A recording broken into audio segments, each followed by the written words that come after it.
necessary to brew Coors Light down as low as 34 degrees? Do the mountains really need to turn blue when your beer's as cold as the Rockies? You be the judge. Frost brewed Coors Light, the world's most refreshing beer.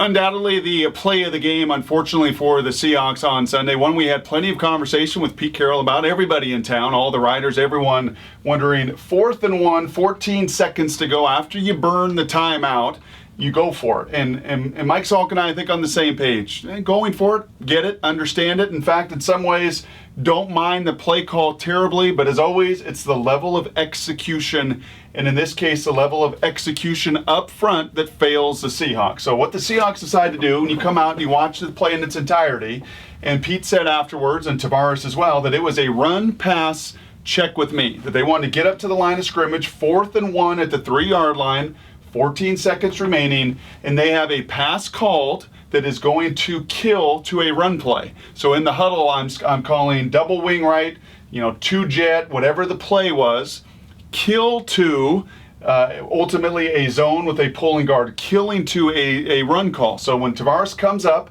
the first thing he's going to study is this box count. What do I have in the box around the line of scrimmage? That's going to dictate whether I'm going to run it or I'm going to throw it. And you can see him pretty clearly get up there and look at the shell that Cincinnati presented. 2 safeties, a nickel back. They come out and match up the zebra, the 3 wide receiver personnel of the Seahawks, with their nickel front. So Tavares goes up there, the run called, and you can see him audible to kill, kill, kill. And he's called kill to a run, which is going to move Marshawn Lynch over, and he's going to switch sides, and they're going to run their run play. And it's a run play that versus this box count, you've got 6 blockers against their 6 blockers, and it should work and it should execute. And largely, these 6 are accounted for. It's this guy.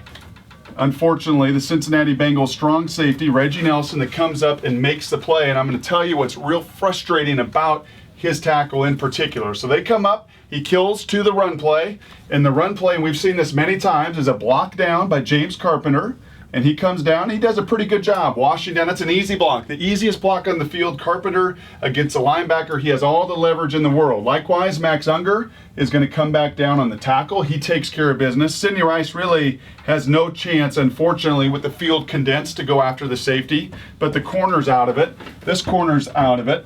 Doug Baldwin does a phenomenal job of actually coming and cutting off the backside free safety. So you can see, just by process of elimination, the number of guys that are really out of this play. Okay? You have now a couple more difficult blocks. Russell Okung does a phenomenal job of driving the end into the end zone, so he's X'd out of it.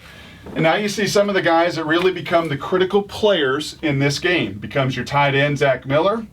Okay, John Moffitt, who's got a one technique here and a tough block to sustain and hold on to. And then ultimately this safety or linebacker that becomes the responsibility of the Undertaker, Robert Gallery. The Undertaker pulling around has got to figure out which of those 2 are most difficult to block. Put a star, put 2 stars. Heck, put 4 stars by Zach Miller. I think he has the toughest block on this play, and he owns that DN. I think it was Carlos Dunlap, and that is a hard block to sustain. This is a pulling play. This is going to be a run action, a handoff here. It takes some time. And last year, I'm just telling you, John Carlson has blown 4 yards back, and this play is dead. Zach Miller, I know everyone's bothered by his lack of receptions.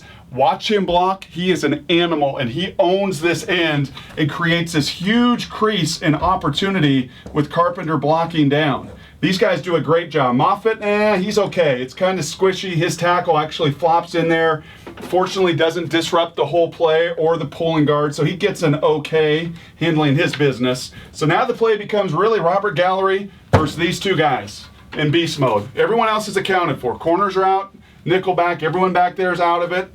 Zach Miller does a fantastic job. The end becomes out of it. And now you have this alley right here, a lot of what you've tried to create, and it's the Undertaker coming around, and it's either this linebacker or it's this safety. He's got to make that decision. Is it easy? No. Does it happen instantaneously? Yes. Is all of that a big blurry mess to a 300-pound guy pulling around? It sure is. But in retrospect, and you look at the film, there's no doubt about it. When he's pulling around and Reggie Nelson flies into this hole, if he gets his eyes on Nelson and he hammers him, well, I'm taking beast mode on this linebacker with all this momentum, I'm taking Beastquake in the end zone 9 out of 10 times, no doubt about it. Unfortunately, he bypasses the safety. He tries to go up, and he doesn't even get to this backer. He actually hits Carpenter in that linebacker in the back, leaving Reggie Nelson to come in, shoot in, cut the legs of Marshawn Lynch out, and ultimately stop the Seahawks, ultimately stop the momentum, stop the biggest play of the game. When you have a chance there to get a body on a safety and give Marshawn forward lean on that linebacker, and I think he scores.